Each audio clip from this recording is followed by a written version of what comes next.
श्री सीतारामचंद्राभ्याम नमः। जय श्री राम। प्रिय श्रोताओं, अयोध्या धाम की महिमा श्रृंखला के 7वें अध्याय में आपका हार्दिक स्वागत है। पिछले अध्याय में हमने सुना कि किस प्रकार श्री राम के राज्याभिषेक की तैयारियां अचानक वनवास के निर्णय में बदल गईं। आज हम उस अत्यंत भावुक प्रसंग का स्मरण करेंगे जब श्री राम, माता सीता और लक्ष्मण अयोध्या से वन की ओर प्रस्थान करते हैं। श्री राम वन जाने के लिए तैयार हो चुके थे। माता सीता ने भी अपने पति का साथ देने का निश्चय कर लिया था और लक्ष्मण अपने प्रिय भ्राता की सेवा के लिए साथ चल पड़े। जब यह समाचार अयोध्या की प्रजा को मिला तो लोग अपने प्रिय राम के पीछे पीछे चलने लगे। जिस अयोध्या में कुछ समय पहले उत्सव की तैयारियां हो रही थीं, वही अयोध्या अब आंसुओं में डूब गई थी। हर व्यक्ति की आंखों में अश्रु थे, हर हृदय में पीड़ा थी और हर मुख पर एक ही नाम था, राम राम। श्री राम ने लोगों को समझाया कि वे वापस अयोध्या लौट जाएं। उन्होंने कहा कि उन्हें अपने पिता के वचन का पालन करना है और प्रजा को अयोध्या लौटकर अपने कर्तव्यों का पालन करना चाहिए। लेकिन प्रजा का प्रेम इतना गहरा था कि वे श्री राम को छोड़कर वापस जाने के लिए तैयार नहीं थे। रथ आगे बढ़ता गया, अयोध्या पीछे छूटती गई। श्री राम बार बार अपनी प्रिय नगरी की ओर देखते रहे। माता सीता और लक्ष्मण भी मौन थे। उनके सामने 14 वर्षों का वनवास था, लेकिन श्री राम के मन में अपने धर्म के प्रति पूर्ण निश्चय था। कुछ समय बाद वे तमसा नदी के तट पर पहुँचे। वाल्मीकि रामायण के अनुसार वनवास की पहली रात्रि श्री राम, माता सीता और लक्ष्मण ने तमसा के तट पर बिताई। रात्रि का वातावरण शांत था, वन की शीतल वायु चल रही थी, दूर से पक्षियों की आवाज़ें सुनाई दे रही थीं। लेकिन श्री राम के साथ आए अयोध्या वासियों के हृदय में केवल विरह था।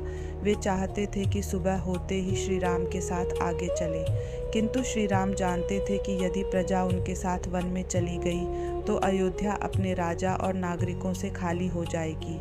इसलिए उन्होंने ऐसा मार्ग अपनाया कि प्रजा को पता न चले और वे आगे वन की ओर निकल जाए। प्रातःकाल जब अयोध्यावासी जागे तो श्री राम वहाँ नहीं थे।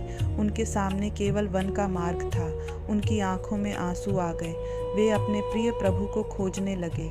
उधर श्री राम, माता सीता और लक्ष्मण अपने वन मार्ग पर आगे बढ़ चुके थे। कुछ समय बाद वे श्रृंगबेरपुर पहुँचे, जहाँ उनकी भेंट निषाद राज गुह से हुई। गुह ने अत्यंत प्रेम और श्रद्धा से श्री राम का स्वागत किया।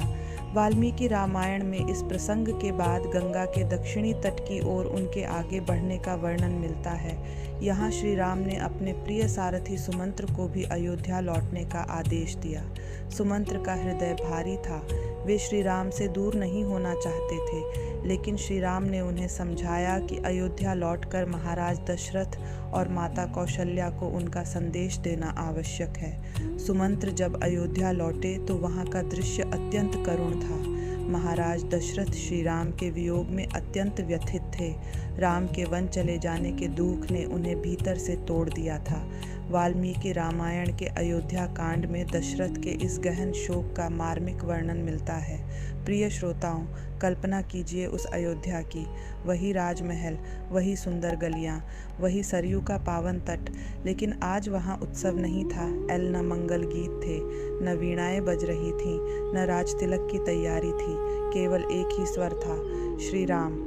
अयोध्या अपने राम से दूर हो चुकी थी, लेकिन वास्तव में क्या श्री राम अयोध्या से दूर हुए थे? नहीं, क्योंकि जहाँ राम का नाम है, जहाँ राम की मर्यादा है, जहाँ सत्य और धर्म का पालन है, वहीं अयोध्या है। यही अयोध्या धाम की सबसे बड़ी महिमा है। अयोध्या हमें केवल भगवान के दर्शन नहीं कराती, अयोध्या हमें यह सिखाती है कि भगवान को अपने हृदय में कैसे बसाया जाए। श्री राम ने राज सिंहासन छोड़ दिया, लेकिन धर्म को नहीं छोड़ा। उन्होंने राजमहल छोड़ दिया, लेकिन सत्य को नहीं छोड़ा। उन्होंने सुख सुविधाएं छोड़ दी, लेकिन अपने कर्तव्य को नहीं छोड़ा। और यही श्री राम की मर्यादा है।